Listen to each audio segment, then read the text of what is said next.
I'm really interested in challenges. I want to play characters that I don't know if I can do. I need to feel that kind of walking on a tightrope.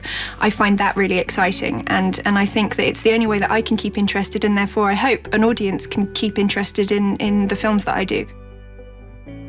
Everything you do as an actor ends up taking you somewhere else. I think all of the emotions that you have to go through, whether it's like loving a girl or laughing outrageously at something hilarious, or, you know, everything I've ever done in a film, it requires this getting to some sort of emotional reality that is contrary to the actual setting that you're in. I feel very lucky that I get to play characters that are so complex I can't help but love them because they feel real to me.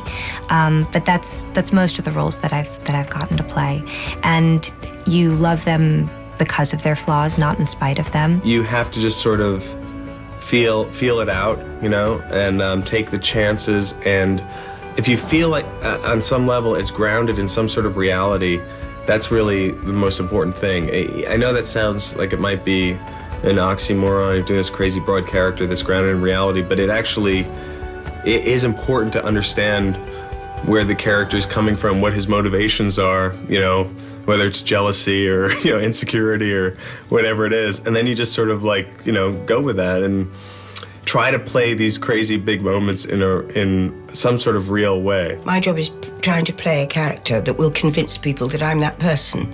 If you get a wonderful script like we did on this, that's not quite so hard to do, because it's a ready-made story for you, and all you've got to do is to make people believe that you're that person in that circumstance, like any part you play. My preparation is always pretty much the same, regardless of whether it's, you know, $150 million film or $1.5 million or whatever it may be.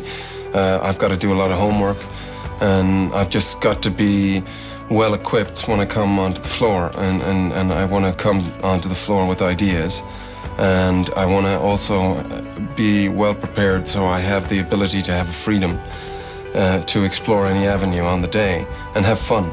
I think it's always really helpful to just incorporate anything that's happening in life into your work. Obviously in a way that makes sense, but you know, I think acknowledging it and sort of threading it into what you're doing is always helpful. Being an actor is the first thing that I remember wanting to do in life.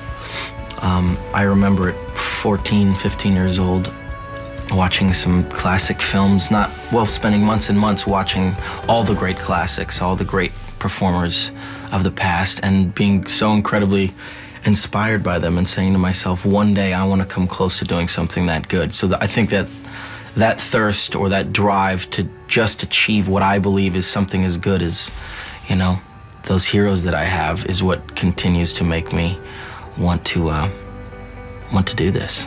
I always get really excited about finding a character that has a really great, strong background to them, you know.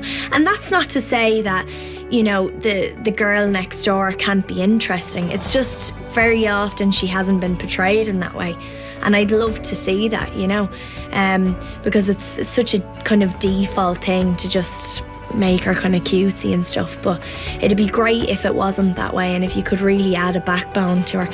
And that's what I feel like I've been very lucky with the characters that I've played, that they've kind of come my way, and that it's really just given me something to think about, because you're just going to get lazy otherwise. If you don't have anything to think about, you're just going to get lazy and you're just going to start pulling moves that you know work, you know?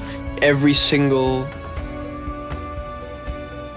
character an actor takes on, they need to treat that person as if they were real, in order to feel the correct amount of responsibility for their existence, because your job is to create a real, live, breathing, full, rich, multifaceted, convoluted, complex person, and that's very difficult to do if you don't care about that person.